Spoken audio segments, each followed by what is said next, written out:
Welcome again to another episode of Creating the Supply Chain of Tomorrow. Today, I'd like to introduce a very clever concept to optimize sorting processes within warehouses and factories. Let's go! The Visual Sort Assist, here in Europe, for example, used by the automotive company Continental, is one example among several solutions to optimize the material flow directly from the gate, the inbound logistics.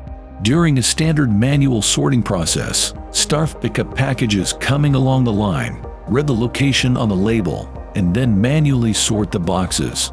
This process is not only time-consuming, but is also prone to error.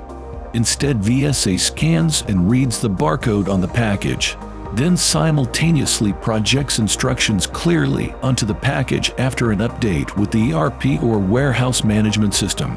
Staff no longer need to read the label. They simply move the parcel to the respective stack.